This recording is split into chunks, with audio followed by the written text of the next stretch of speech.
Hello दोस्तों, कैसे हैं आप सब। उम्मीद है अच्छे होंगे और अपना ध्यान रख रहे होंगे। तो चलिए, आज मैं आप सभी के लिए फिर से एक नई कहानी लेके आई हूँ, बंदर और मगरमच्छ की कहानी। एक घना जंगल था।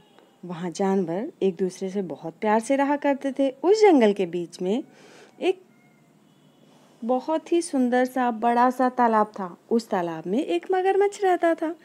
तालाब के चारों ओर बहुत सारे फलों के पेड़ लगे हुए थे। उनमें से एक पेड़ पर बंदर रहता था। बंदर और मगरमच्छ एक दूसरे के बहुत अच्छे दोस्त थे। बंदर पेड़ पर मीठे और स्वादिष्ट फल खाता था और साथ ही साथ अपने दोस्त मगर को भी देता था। बंदर अपने दोस्त मगर का खास ख्याल रखता था। मगर भी उसे अपनी पीठ पर बैठाकर पूरे तालाब में घुमाता था। दिन निकलते गए और दोनों की दोस्ती गहरी होती गई। बंदर जो फल मगरमच्छ को देता था, मगरमच्छ उनमें से कुछ फल अपनी पत्नी को भी खिलाता था। दोनों फलों को बड़े ही चाव से खाते थे। बहुत दिनों बाद एक बार मगर की पत्नी ने कहा कि बंदर तो हमेशा ही स्वादिष्ट फल खाता रहता है, जरा सोचो उसका कलेजा कितना स्वादिष्ट होगा।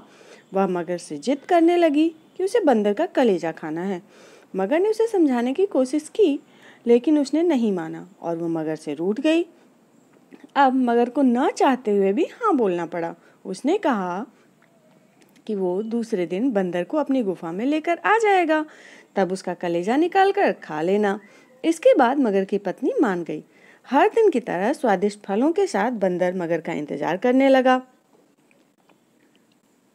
कुछ ही देर में मगर भी आ गया और दोनों ने मिलकर फल खाए। मगरमच्छ बोला कि दोस्त, आज तुम्हारी भाभी तुमसे मिलना चाहती हैं। चलो, तालाब की दूसरी ओर मेरा घर है, वहां चलते हैं। बंदर झट से मान गया और उछलकर मगर की पीठ पर बैठ गया। मगर उसे लेकर अपनी गुफा की ओर बढ़ने लगा। जैसे ही दोनों तालाब के बीच में पहुंचे, मगर ने कहा कि मित्र, आज तुम्हारी भाभी की इच्छा है कि वो तुम्हारा कलेजा खाए। ऐसा कहकर उसने पूरी बात बताई। बात सुनकर बंदर सोचने लगा और बोला, मित्र, तुमने मुझे ये बात पहले क्यों नहीं बताई। मगर ने पूछा, क्यों मित्र, क्या हो गया। बंदर बोला कि मैं अपना कलेजा तो पेड़ पर ही छोड़ करके आ गया हूँ, तो मुझे वापस ले चलो, मैं अपना कलेजा साथ में ले आऊंगा। मगर बंदर की बातों में आ गया और वापस किनारे पर आ गया। वो दोनों जैसे ही किनारे पर पहुंचे, बंदर झट से पेड़ पर चढ़ गया और बोला कि मूर्ख, तुझे पता नहीं है कि कलेजा हमारे अंदर ही होता है। मैं हमेशा ही तुम्हारा भला सोचता रहा और तुम मुझे ही खाने चले थे। कैसी मित्रता है यह तुम्हारी, चले जाओ यहाँ से। मगर अपनी करनी पर बहुत शर्मिंदा हुआ और उसने बंदर से माफ़ी मांगी, लेकिन अब बंदर उसकी बातों में नहीं आने वाला था। तो दोस्तों, इस कहानी से आपको क्या शिक्षा मिली। इस कहानी से हमें ये सीख मिलती है कि संकट के समय घबराना नहीं चाहिए। मुसीबत के समय अपनी बुद्धि का उपयोग कर उसे दूर करने का उपाय सोचना चाहिए।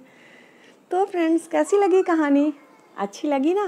तो इसे लाइक ज़रूर करिएगा और साथ ही साथ अपने दोस्तों, परिवार और भी लोगों में शेयर ज़रूर करिएगा।